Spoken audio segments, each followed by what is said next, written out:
Hello friends, welcome back to Aadhi's kitchen. இன்றைக்கி ஆதிஸ் கிச்சனில் ஒரு ஹெல்த்தி ரெசிபி தான் நான் உங்களுக்கு ஷேர் பண்ண போகிறேன். உளுந்தங்களி. இந்த உளுந்தங்களி எல்லாருமே சாப்பிட்லாம். முக்கியமாக பருவமடைந்த பெண்கள், போஸ்ட் ப்ரெக்னென்சி டேஸில் இருக்கிற லேடிஸ் சாப்பிட்றதுனால நாளடைவில் வர பேக் பெயின், பாடி வீக்னஸ் இதெல்லாமே கண்ட்ரோல் ஆகும். அதுக்கு தேவையான பவுடர் மிக்ஸ் ஃபஸ்ட் ரெடி பண்ணிக்கலாம். அதுக்கு மிக்சர் ஜாரில் 1 கப் கருப்பு உளுந்து, உங்கள் வீட்டில் கருப்பு உளுந்து இல்லை அப்படின்னா மொட்டு உளுந்து கூட சேர்த்துக்கலாம். 1 கப் அரிசி, 7 முந்திரி, 5 பாதாம், இதெல்லாத்தையும் ஒரு பவுடராக அரைச்சிக்கலாம். பாருங்கள், இந்த மாதிரி அரைச்சிக்கணும். இப்போ கடாயில் 2 கப் தண்ணி சேர்த்துருக்கேன். தண்ணி சூடாகணும்னு அவசியம் இல்லை. இப்போ நம்ம அரைச்சி வச்ச பவுடரை 5 டேபிள் ஸ்பூன் அதில் சேர்த்துக்கலாம். மீதி இருக்கிற பவுடரை ஒரு ஏர்டைட் கண்டெய்னரில் ஸ்டோர் பண்ணி வச்சுக்கலாம். ரூம் டெம்பரேச்சர்லேயே ஸ்டோர் பண்ணிக்கலாம். ஃப்ரிட்ஜில் தான் வைக்கணும் அப்படின்னு அவசியம் இல்லை. 1 மாதம் வரைக்கும் கெடாமல் இருக்கும்.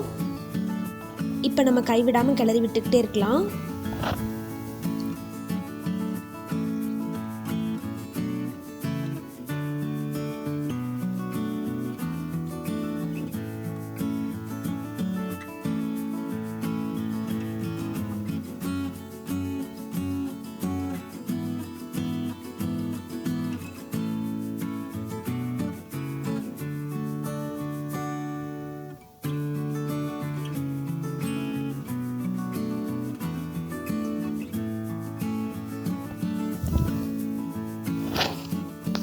இந்த மாதிரி கெட்டியாகி வர டைமில்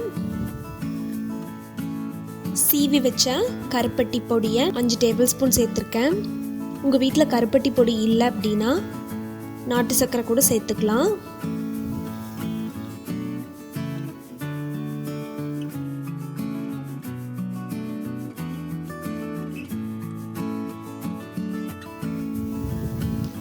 இப்போ அதில் 2 டேபிள் ஸ்பூன் நெய் சேர்த்துக்கலாம்.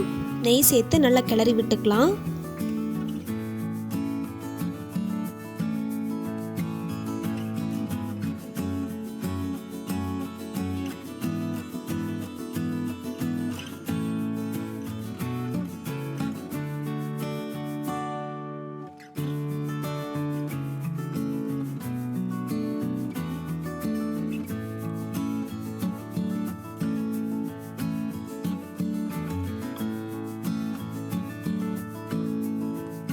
அவ்வளோதான், உளுந்தங்களி ரெடி.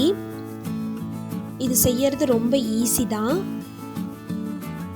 கண்டிப்பாக இதை நீங்கள் வீட்டில் ட்ரை பண்ணி பாருங்கள்.